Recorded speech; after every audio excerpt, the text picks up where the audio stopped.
ఎన్నో వందల ఏళ్లుగా అయోధ్య రామమందిరం కోసం ఎదురు చూస్తున్న కోట్లాది మంది హిందువుల కళ సాకారమైంది. అయోధ్య రామమందిర ప్రారంభోత్సవ కార్యక్రమం పట్ల హిందువులంతా హర్షం వ్యక్తం చేస్తుండగా, కొందరు మాత్రం మందిరం కోసం ఇన్ని వేల కోట్లు ఖర్చు చేయడం అవసరమా?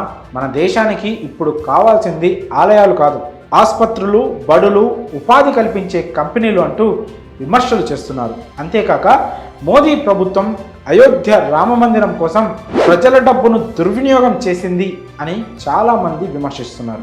ఆ డబ్బుని ప్రజా సంక్షేమానికి ఖర్చు చేయొచ్చు కదా అని కూడా అంటున్నారు. మరి మోదీ ప్రభుత్వం 1800 కోట్ల రూపాయలను నిజంగానే దుర్వినియోగం చేసిందా?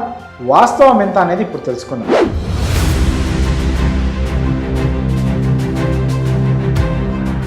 అయోధ్య రామమందిర నిర్మాణం కోసం మోదీ ప్రభుత్వం ఏకంగా 1800 కోట్ల రూపాయలు ఖర్చు చేసిందంటూ జోరుగా ప్రచారం జరుగుతోంది.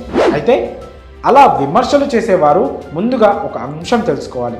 అయోధ్య రామమందిర నిర్మాణానికి సంబంధించిన ప్రతి రూపాయిని ప్రజల వద్ద నుంచి విరాళాల రూపంలో సేకరించడం జరిగింది.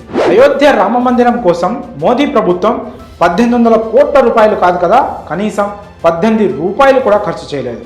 కేవలం ఒకే ఒక్క రూపాయి భూమి పూజ రోజున ఇవ్వడం జరిగింది. అదే బీజేపీ ప్రభుత్వం ఇచ్చింది. ఇక ఉత్తరప్రదేశ్ ముఖ్యమంత్రి యోగి ఆదిత్యనాథ్ అయితే 11 లక్షల రూపాయలు తన వ్యక్తిగత సంపాదన నుంచి ఇచ్చారు. మందిర నిర్మాణం కోసం ఆలయ ట్రస్ట్ విరాళాల కోసం పిలుపునివ్వగా, స్వచ్ఛందంగా కొన్ని కోట్ల మంది ప్రజలు కదిలొచ్చి తమ శక్తి మేర మందిరానికి విరాళం ఇచ్చారు. ఆఖరికి బిచ్చగాళ్లు కూడా మందిర నిర్మాణం కోసం విరాళాలు పంపడం విశేషం. మందిర నిర్మాణం ప్రారంభించిన తర్వాత విరాళాల సేకరణకు పిలుపునిచ్చారు ట్రస్ట్ సభ్యులు. కేవలం 45 రోజుల్లోనే 10 కోట్ల మందికి పైగా మందిరం కోసం విరాళాలు అందించారు. ఈ 45 రోజుల్లోనే ఏకంగా 2500 కోట్ల రూపాయలు విరాళంగా వచ్చాయి. ఇదే విషయం విశ్వ హిందూ పరిషత్ కేంద్ర ఉపాధ్యక్షుడు, శ్రీరామ జన్మభూమి తీర్థక్షేత్ర ట్రస్ట్ ప్రధాన కార్యదర్శి చంపత్ రాయ్ విలేకరుల సమావేశంలో స్వయంగా వెల్లడించారు. అయోధ్యలో భవ్య రామమందిర నిర్మాణానికి జనవరి 14వ తేదీ 2021లో ప్రపంచంలోనే అతిపెద్ద విరాళాల సేకరణ కార్యక్రమం మొదలుపెట్టి ఫిబ్రవరి 27, 2021తో ముగించిందని తెలిసింది.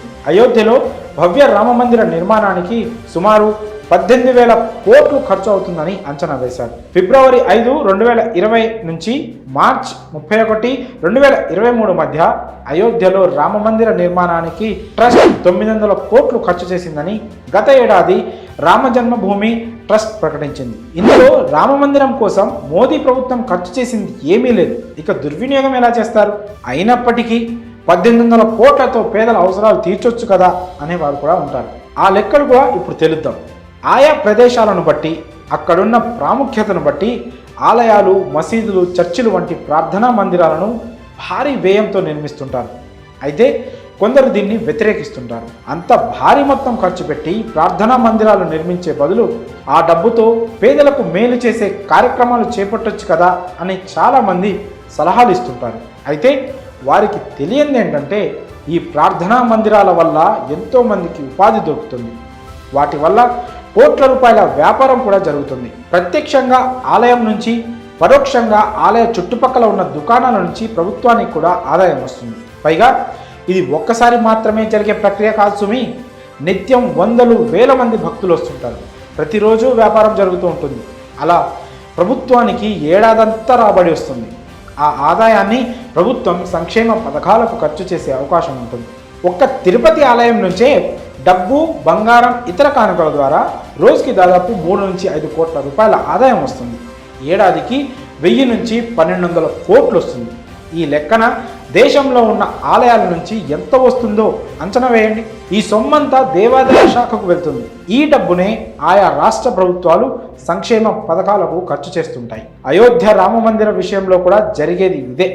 అంతేకాదు, అయోధ్య రామమందిరం వల్ల ఇన్ఫ్రాస్ట్రక్చర్ డెవలప్ అవుతుంది.